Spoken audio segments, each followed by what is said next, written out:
Haleluya. Selamat datang ke rumah Bapa. Dengan kasih karunia-Nya, Ia mengumpulkan kami di sini dengan kasih karunia-Nya. Malam ini saya ingin berbagi pesan tentang identitas kekristenan dan fungsi. Dan judulnya adalah Panggilan Tiga Rangkap Orang Kristen. Bacaan berasal dari 1 Petrus pasal 2 ayat 9. Jadi mari kita baca 1 Petrus pasal 2 ayat 9.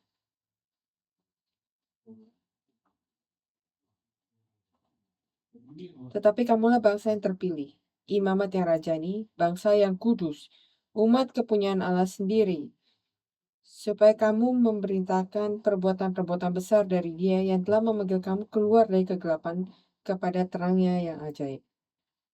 Ini adalah firman Allah.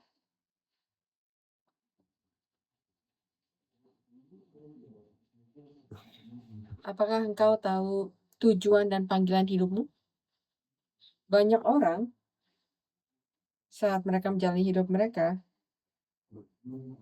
mulai menyadari kalau panggilan atau apa yang mereka lakukan itu tidak ada maknanya, tidak ada artinya. Mereka menyadari pekerjaan saya, karir saya, bahkan keluarga yang mereka bangun. Untuk apa saya melakukan ini semua? Tapi melalui bacaan hari ini kita bisa melihat, sebagai orang Kristen kita sudah memiliki panggilan, kita sudah memiliki tujuan, dan tujuan itu belum berubah sejak penciptaan dari manusia yang pertama. Itu adalah 3 rangkap tujuan.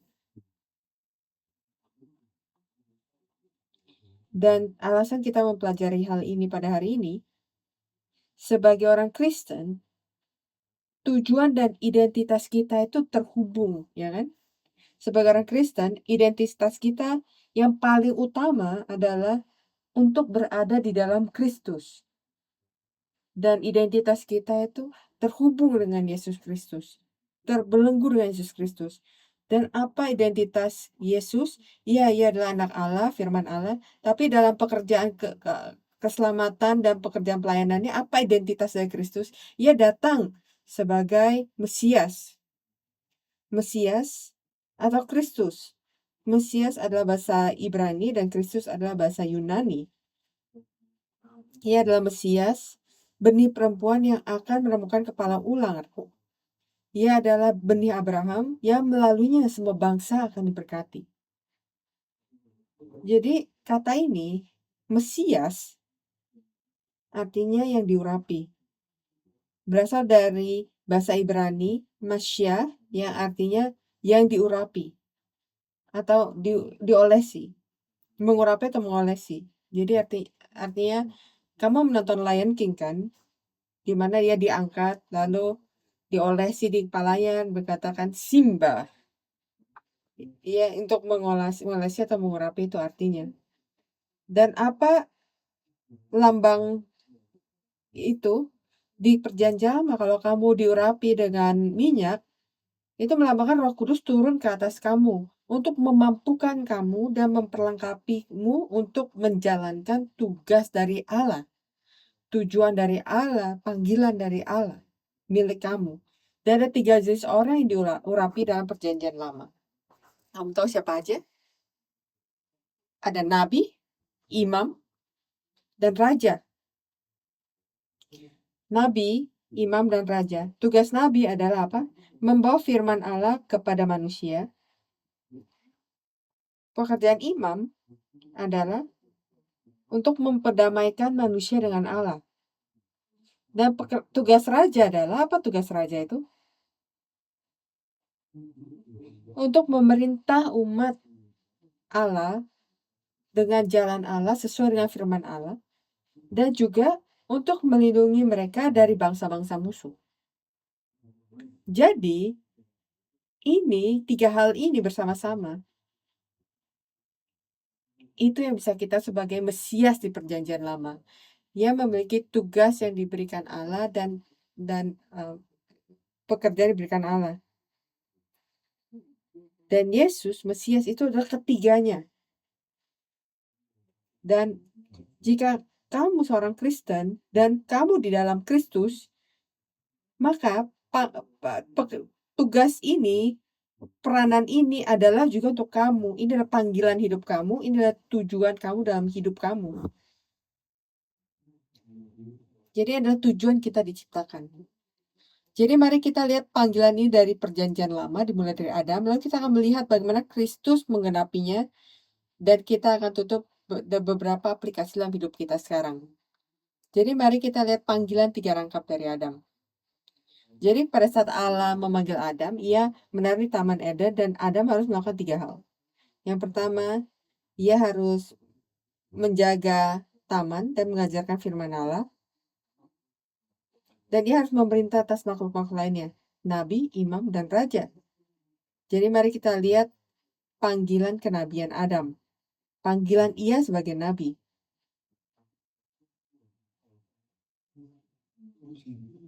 Adam, panggilan dia sebagai nabi adalah untuk mengajarkan firman Allah kepada Hawa. Ketika Allah mengajarkan Adam, menciptakan Adam, Allah memberikan perintah khusus untuk dia. Kamu tidak boleh makan buah dari pohon pengetahuan yang baik dan yang jahat. Dan Hawa tidak ada di sana untuk mendengarkannya. Ia belum diciptakan. Jadi apa yang harus Adam lakukan?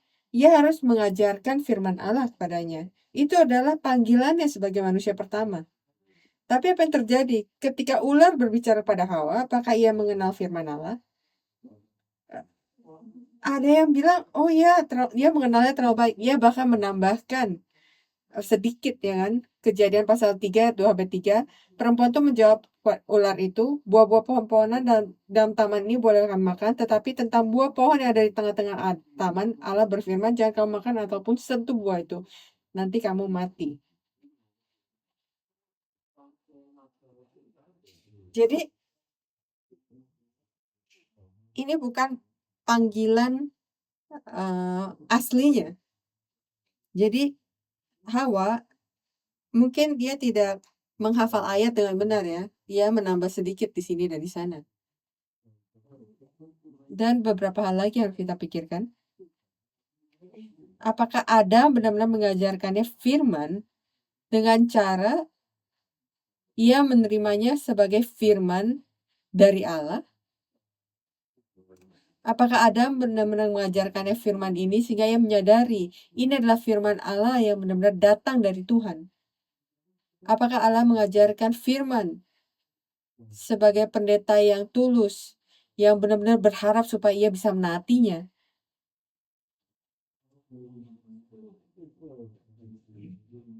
Charles Spurgeon pernah berkata, jika orang berdosa akan binasa, setidaknya biarlah mereka melompat ke neraka melalui tubuh kita. Dan jika mereka akan binasa, biarlah mereka binasa dengan tangan kita memeluk lutut mereka, memohon agar mereka tinggal. Jadi saya pikir cara Hawa menjawab pertanyaan dari ular itu, kita bisa lihat kalau ia tidak menganggap firman ini dengan penting. Dan kita akan lihat panggilan keimaman Adam. Kejadian pasal 2 ayat 15. Tuhan Allah mengambil manusia itu dan menempatkannya ke dalam Taman Eden untuk mengusahakan dan memelihara taman itu. Jadi Adam memiliki tugas untuk mengusahakan dan memelihara taman itu. Dan kata mengusahakan di sini adalah abad. Kamu sudah sangat jelas ini kata ini. Abad itu artinya bekerja, melayani, atau mengolah. Dan kata memelihara adalah syamar.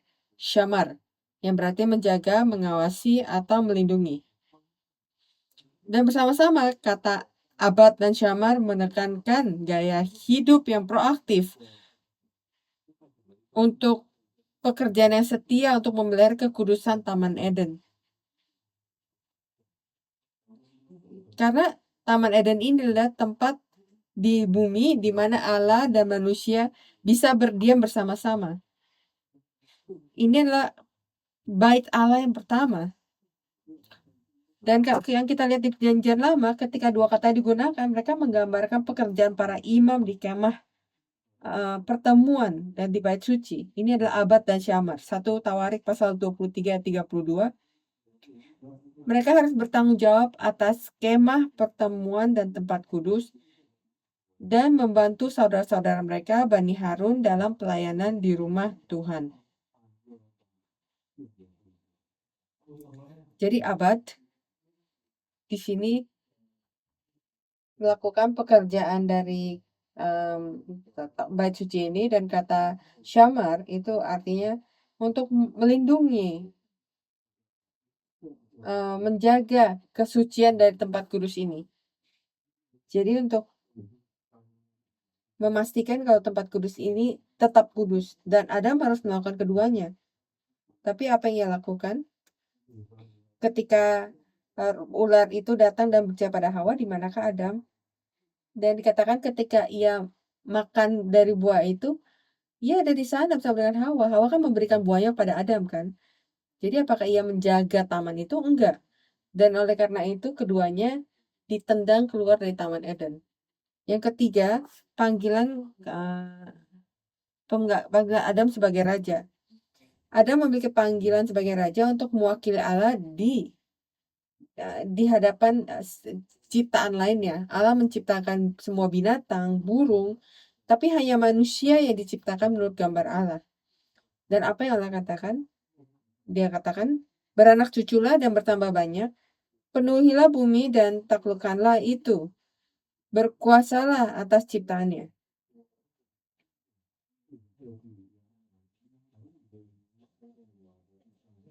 Artinya adalah manusia harus menjadi pengelola atas ciptaan. Ia harus menjadi representatif Allah. Dan di taman itu, ia menerimanya kan. Allah membawa semua binatang kepada Adam. Dan Adam memberikan nama kepada mereka. Kejadian pasal 2 ayat 19. Lalu Tuhan Allah membentuk dari tanah segala binatang hutan dan segala burung di udara.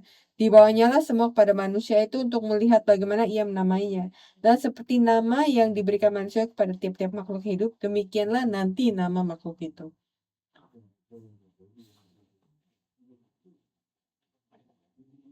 Jadi kalau kamu coba bayangkan ayat ini, kamu mungkin ketawa sedikit. Kamu bisa bayangkan Allah membawa kepada Adam seekor jerapah. Dan Allah berkata, lihat apa yang saya buat. Dan Adam berkata, apa ini? Ya kan? Jadi Allah memberikan kepada Adam otoritas, kuasa untuk memberikan nama kepada semua ciptaan. Jerapah, kuda Nil, semua ciptaan yang berbeda Adam yang menamainya. Kenapa? Karena ia adalah perwakilan dari Allah, raja yang mewakilkan Allah di dunia ini. Allah berkuasa, tapi Adam adalah representatifnya. Jadi dari awal manusia memiliki panggilan 3 rangkap untuk digenapi. Ia memiliki tujuan yang harus ia penuhi. Tapi karena dosa, ini menjadi mustahil bagi kita untuk menjalankan tugas-tugas itu. Dosa membuat kita meragukan firman Allah. Seperti Hawa, kita mungkin tahu, tapi kita tidak hidup sesuai dengan hal itu. Bagaimana kita bisa menyebarkannya? Dosa membuat kita menjadi tidak benar di hadapan Allah. Jadi bagaimana kita dapat memperdamaikan orang lain dengan Allah? Kita nggak bisa. Dan dosa membuat kita menjadi budak ciptaan. Jadi bagaimana kita dapat bisa memerintah atas ciptaan ketika kita sendiri ketagihan, penuh dengan hal-hal di dunia ini, penuh kasih pada hal-hal dunia ini. Dan kamu melihat keluar, orang menyembah hal-hal yang diciptakan dari kayu dan batu. Bagaimana kita bisa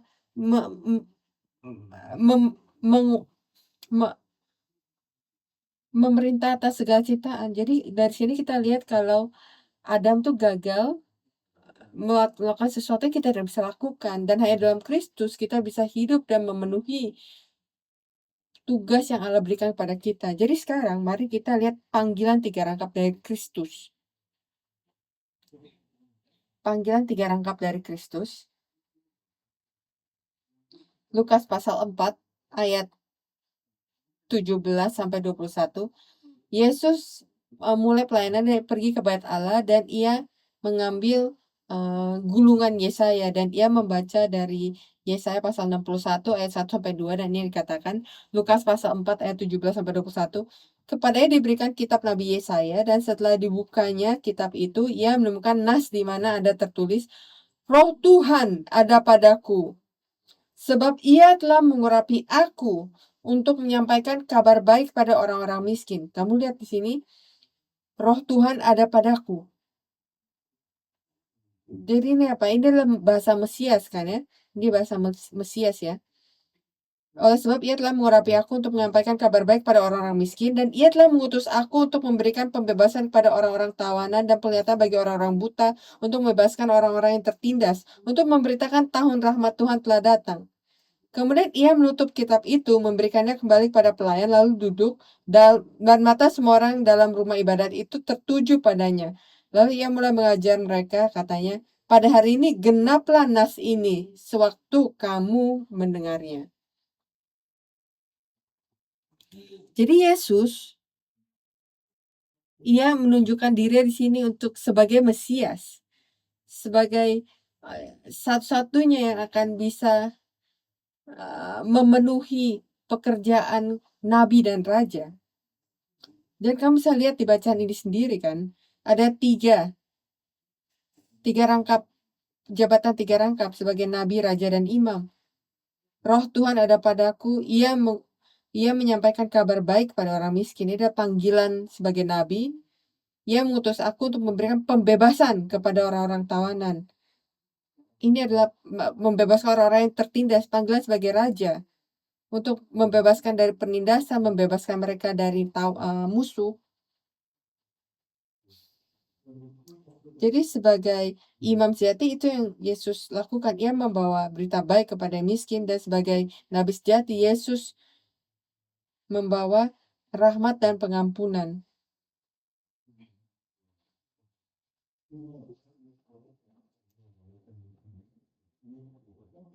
Yang pertama, Kristus sebagai nabi.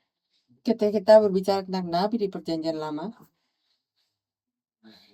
yang pertama kita dalam pikirkan adalah Musa. Orang Yahudi akan berpikir Musa adalah nabi yang pertama dan terhebat.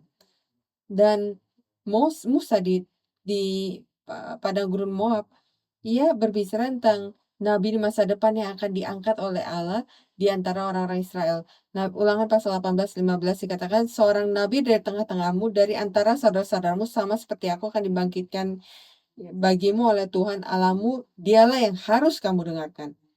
Ini berbicara tentang Yesus. Ini adalah Yesus yang akan datang sebagai sebagai nabi sejati. Dan pelayanan Yesus lebih dari sekedar pengajaran. Inilah pelayanan pewahyuan yang menunjukkan firman Allah. Dan ia datang bukan hanya untuk membawa firman Allah, ia datang sebagai firman Allah. Yohanes pasal 1 ayat 1, pada mulanya adalah firman, firman itu bersama-sama dengan Allah, dan firman itu adalah Allah. Yohanes pasal 1 ayat 18, tidak seorang pun yang pernah melihat Allah, tetapi anak tunggal Allah yang ada di pangkuan Bapa, dialah yang menyatakannya. Itu adalah Yesus sebagai nabi. Berikutnya, Kristus sebagai imam. Ia datang sebagai imam sejati dan ia memberikan korban yang sempurna untuk membawa menjadi perantara membawa perdamaian antara manusia dengan Allah. Ia memberikan darahnya sebagai penebusan dan ia berkata, ini sudah selesai. Ia adalah yang memproklamasikan kebaikan Allah untuk bagi mereka yang percaya padanya. Ini sudah selesai. Ia sudah memberikan keselamatan. Dan Kristus yang jadi ia menjadi perantara melalui doa. Imam besar di Perjanjian Lama ini akan memakai tutup dada, dan tutup dadanya akan memiliki 12 batu yang melambangkan suku-suku di Israel, dan imam besar akan masuk dan menjadi perantara melambangkan 12 suku, dan itu yang Yesus lakukan untuk kita. Ia menjadi perantara bagi kita. untuk menjadi advokat kita. Bahkan walaupun kita tidak sempurna, walaupun kita melakukan banyak dosa dan kita bodoh, tapi Allah dari sana di surga menjadi perantara kamu dan saya. Kamu percayakan hal itu. Firman itu berkata, Ibrani pasal 7 ayat 24 sampai 25.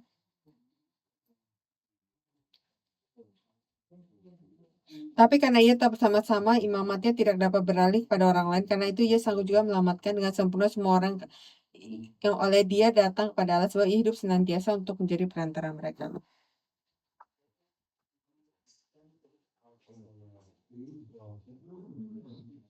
Dan ia adalah tempat yang kudus, tempat yang aman bagi manusia bisa tinggal bersama dengan Allah bersama-sama.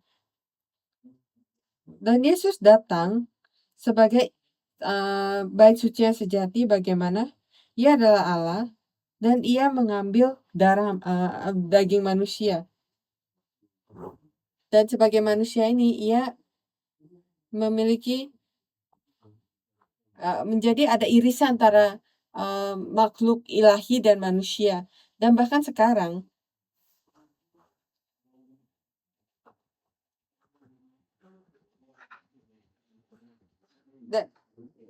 dan ia ada berada di antara keilahian dan kemanusiaan. Dan jika kita percaya kepada Yesus, Roh Kudus itu datang dan berada di antara kita, dan kita dan itu disebut sebagai gereja. Itu adalah ciptaan yang baru. Ciptaan yang baru.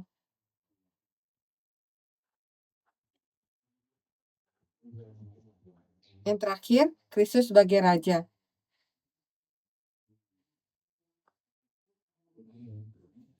Ia datang membawa kemenangan atas musuh dan membawa kedamaian kekal bagi umatnya. Dan di perjanjian lama, tujuan raja untuk membawa kedamaian bagi manusia. Ia adalah perwakilan Allah bagi manusia, dan untuk melakukan tugasnya sebagai raja, ini akan membawa stabilitas bangsa.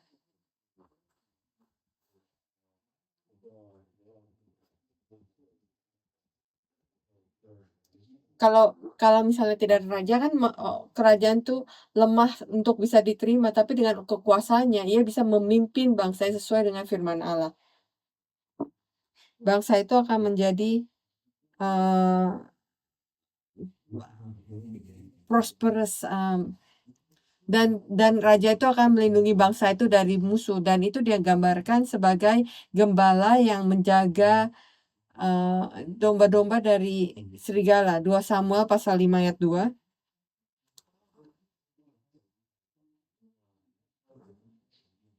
2 Samuel pasal 5 ayat 2.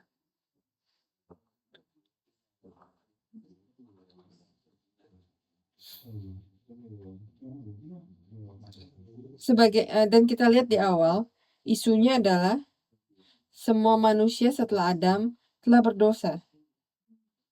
Jadi Raja Israel, bahkan Raja Daud, yang merupakan contoh dari Allah yang raja yang baik, ia juga untuk mengambil istri seseorang, ia membunuh orang itu kan.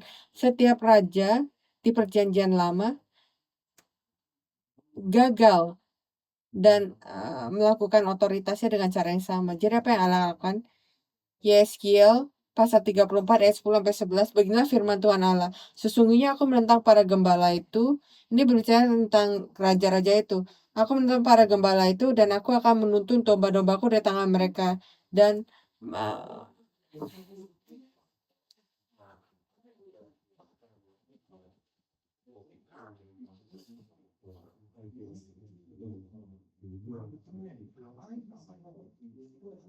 Yeskiel pasal 34 ayat 10 sampai 11.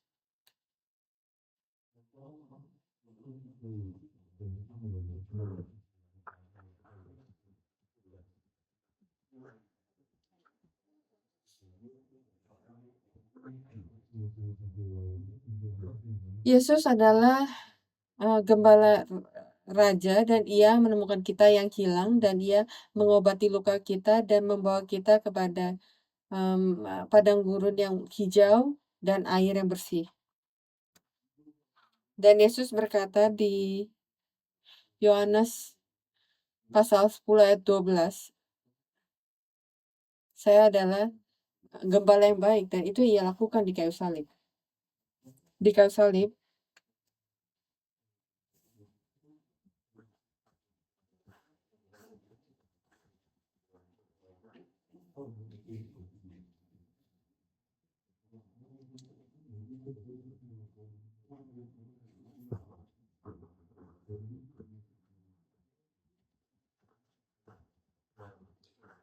ia melepaskan kerajaannya untuk bersama dengan kita untuk mengangkat dosa kita dan membebaskan kita dari musuh.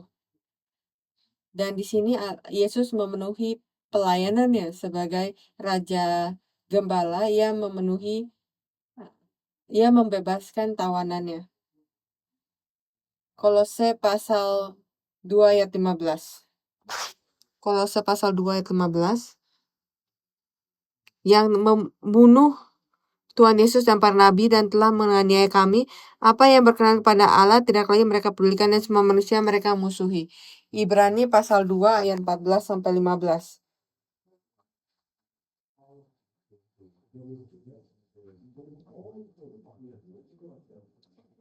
Karena anak-anak itu adalah anak-anak dari darah daging, maka ia juga menjadi sama dengan mereka yang mendapat bagian dalam keadaannya, supaya oleh kematian ia menusahkan dia, yaitu iblis yang berkuasa atas maut, dan supaya dengan demikian ia membebaskan mereka yang seumur hidup berada dalam penghambaan oleh karena takut pada maut. Ia menunjukkan wujud asli Allah, kalau Allah tuh lebih baik mati, memberikan hidupnya, daripada membiarkan kamu pergi ke neraka. Kita melihat sifat Allah yang sejati. Bukan hanya penuh kasih, ia juga penuh kebenaran. Ia baik, ia tidak membiarkan dosa itu tidak dihukum. Tapi karena ada hukuman, maka Allah yang membayarnya. Jadi sebagai nabi, Yesus menunjukkan firman Allah pada kita sebagai imam. Sekarang ia pergi naik. Allah sekarang mendamaikan manusia dengan Allah dengan membayar dosa kita, dan dia menghadap kita, dan dia menghadap Allah, dan sebagai raja ia menghadap setan, dan dia membebaskan kuasa maut dan bahasa kita. Jadi nabi, imam, dan raja, kita bisa mengerti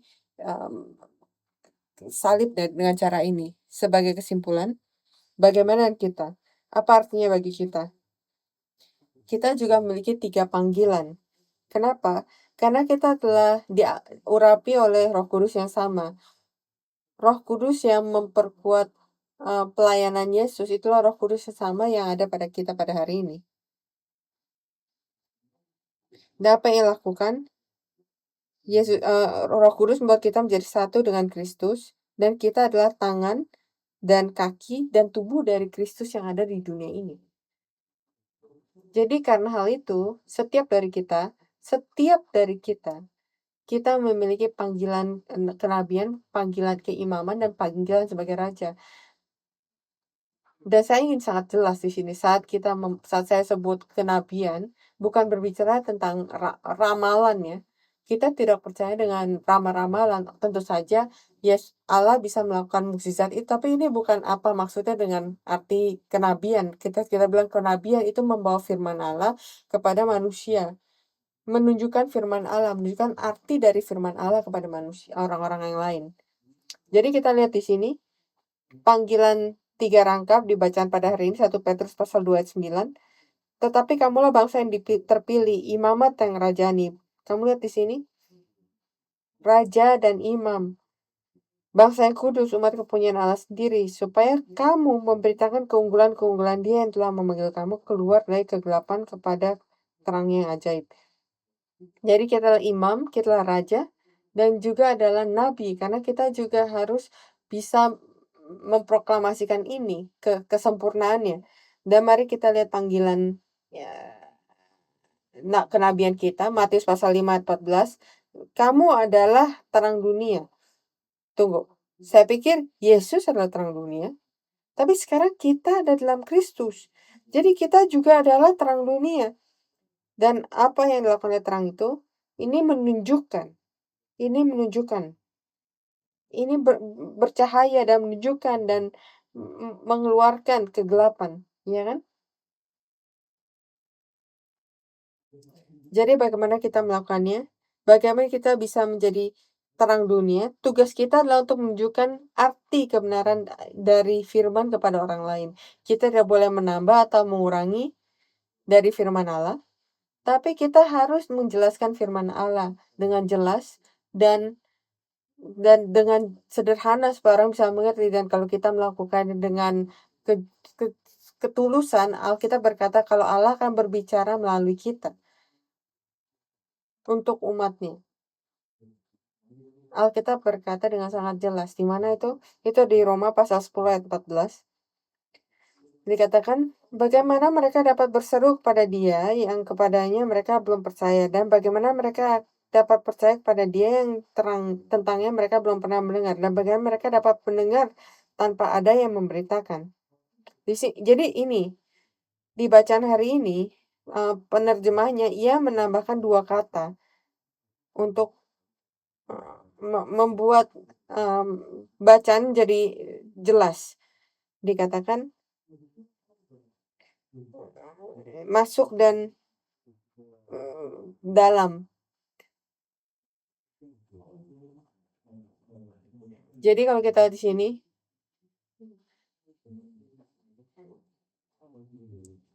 dan bagaimana mereka dapat percaya kepada Dia yang tentangnya mereka belum pernah mendengarnya. Artinya kalau kita memberitakan firman Allah, menjelaskan firman Allah dengan jelas dan setia pada firman, orang akan mendengarkan Kristus melalui kamu. Orang akan mendengarkan Kristus melalui kamu. Itu adalah Kristus yang berbicara. Kita lihat di Matius pasal 10 19-20. Apabila mereka menyalahkan kamu, janganlah kamu khawatir bagaimana atau apa yang harus kamu lakukan, karena apa yang harus kamu katakan akan diberikan kepadamu pada saat itu juga. Karena bukan kamu yang berkata-kata, melainkan roh Bapamu yang berkata-kata di dalam kamu. Kamu lihat di situ? Itu artinya sebagai orang yang memanggil pada pelayanan kenabian, kita harus sangat jelas dalam pesan kita, dalam khotbah kita. Kita harus sangat-sangat jelas.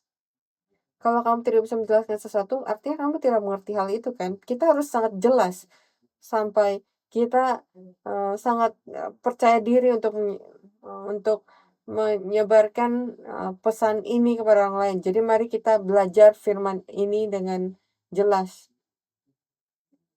Yang ketiga, panggilan keimaman itu adalah untuk mendamaikan. 2 Korintus pasal 5 ayat 18-20.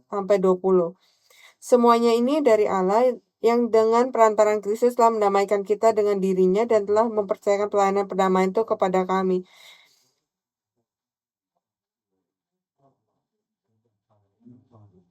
Sebab Allah mendamaikan dunia dengan dirinya oleh Kristus yang tidak memperhitungkan pelanggaran mereka dan telah mempercayakan berita pendamaian itu kepada kami. Jadi kami adalah utusan-utusan Kristus, akan Allah menasihati kamu dan perantaran kami. Dalam nama Kristus kami minta kamu, berilah dirimu didamaikan dengan Allah.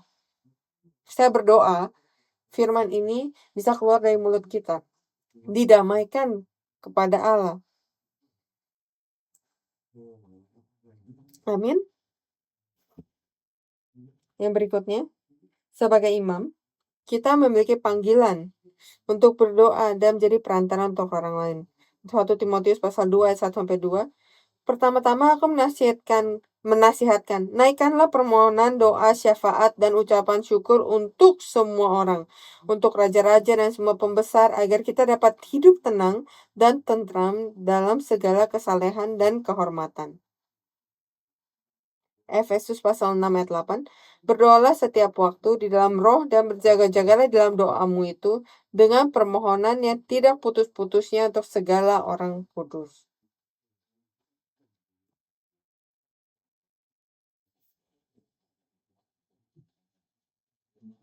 Yang ketiga, sebagai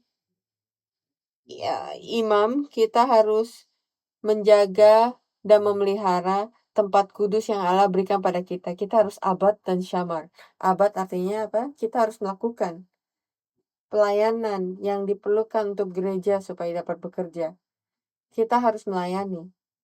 Tapi lebih dari itu, kita harus syamar. Kita harus memelihara hal-hal kudus, tetap kudus. Apakah itu tubuhmu yang merupakan bait suci Roh Kudus, atau gereja itu sendiri yang merupakan bangunan dan orang-orang yang kita harus memelihara yang kudus, tetap kudus. Itu adalah bagian dari panggilan kita. Jadi, itu sebabnya Rasul Paulus ketika ia menulis kepada gereja Korintus, ia berkata di 1 Korintus pasal 5 ayat 7, buanglah ragi yang lama itu supaya kamu menjadi adonan yang baru, seperti kamu memang tidak beragi. Sebab anak domba Paskah kita juga telah disembelih, yaitu Kristus. Ini berbicara tentang apa? Apapun doktrin yang salah atau ajaran yang salah itu, ataupun isu dosa yang berkelanjutan, buang itu semua sebelum itu bisa mengganggu seluruh gereja. 1 Korintus pasal 5 ayat 11, tetapi yang kutuliskan kepadamu ialah supaya kamu jangan bergaul dengan orang yang sekalipun menyebut dirinya saudara adalah orang cabul atau orang serakah atau penyembah berhala atau pemfitnah atau pemabuk atau penipu. Dengan orang yang demikian janganlah kamu sekali-kali makan bersama-sama.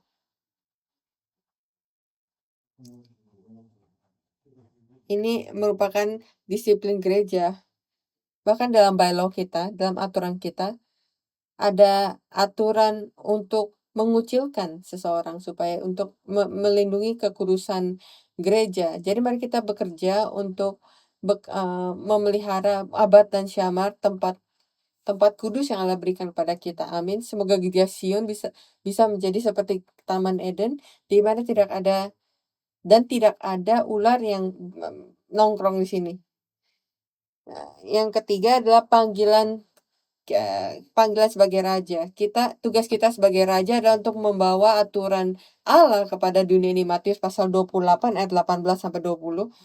Yesus mendekati mereka dan berkata, kepadaku telah diberikan segala kuasa di surga dan di bumi. Karena itu pergilah, jadikanlah semua bangsa muridku dan baptislah mereka dalam nama Bapa dan Anak dan Roh Kudus. Dan ajarlah mereka melakukan segala sesuatu yang telah kuperintahkan kepadamu. Dan ketahuilah, aku menyertai kamu senantiasa sampai kepada akhir zaman. Kamu lihat di sini, Yesus berkata di sini, semua kuasa, segala kuasa sebagai raja, segala kuasa diberikan kepadanya, dan ia mengirimkan kita sebagai wakilnya, sebagai raja-raja kecil dia untuk membawa aturan Allah kepadanya dengan bagaimana menjadikan murid sebuah bangsa sebagai muridnya, membawa mereka, mendamaikan mereka dengan Allah, mengajarkan mereka untuk mengetahui apa yang diajarkan oleh Kristus. Jadi tugas kita adalah untuk membawa aturan Allah yang kudus kepada kehidupan orang berdosa yang kacau, termasuk di kehidupan kita sendiri. Kekacauan yang datang dari kehidupan yang berdosa, kita bisa membawa keteraturan di sana. Jadi masih ada orang yang merupakan menyerukan Allah tapi belum mendengarkan berita baik atau tentang Kristus. Mereka masih diperbudaki oleh dosa. Dan tugas kita adalah untuk menghancurkan kepala ular dan membebaskannya. Seringkali kita berbicara tentang Kejadian pasal 3 ayat 15, bagaimana Yesus adalah adalah benih perempuan yang menghancurkan kepala ular. Tapi apakah kamu tahu di Alkitab juga berkata kalau kita juga harus melakukan pekerjaan yang sama. Di Roma pasal 16 ayat 20, Allah bersumber damai sejahtera akan segera merembukan iblis di bawah kakimu. Kamu lihat di situ? Di bawah kakimu. Itu adalah tugas kita untuk membawa aturan Allah ke dunia ini, dan kepada kita juga harus, Kolose pasal 3 ayat 5, itu sebabnya ketika 1 Tesalonika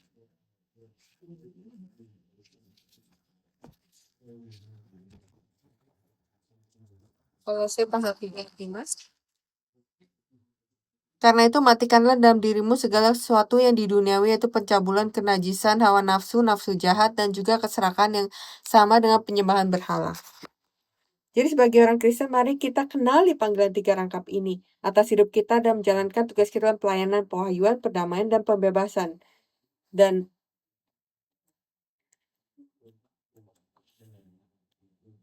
kiranya gereja Sion dan semua anggotanya menggenapi panggilan ini sebagai tubuh Kristus dan memerintah bersama dengan Dia pada hari akhir. Amin. Mari kita berdoa. Allah Bapa di surga, pada malam ini kami datang untuk merenungkan panggilan yang telah Engkau berikan pada hidup kami. Dan Bapa, kami bersaksi kalau kami itu lemah dan kami tidak bisa hidup dan mengangkat tugas yang telah diberikan pada kami. Tapi Tuhan, tolong bantu kami untuk menemukan kekuatan dalam Kristus. Tolong bantu kami untuk menemukan apa artinya untuk melayani-Mu dalam Kristus. Apa artinya untuk hidup dalam Kristus. Dan memperkuatkan kami dalam Roh Kudus, Bapa. Sehingga kami bisa membawa kemuliaan padamu dalam dunia ini, dan sebagai Raja membawa kemuliaan aturan kudusmu dalam kekacauan dari kehidupan dunia penuh dosa ini. Allah Bapa, tolong bantu kami dan beri kami iman untuk bisa melalui segala rintangan yang datang saat kami keluar untuk melakukan pelayanan, kebebasan, perdamaian, kepewahyuan, dan tapi semoga gereja Sion bisa berdiri teguh dan bisa menjadi sumber dari aturan hidup kepada orang-orang di dunia ini. Semoga kami bisa membawa Kristus dalam dunia ini dan menjadi cahaya yang bersinar, menyinari firman Injil ini. Kami berdoa ini semua dalam nama Yesus Kristus dengan proses syukur. Amin. Mari kita bersyukur pada Allah.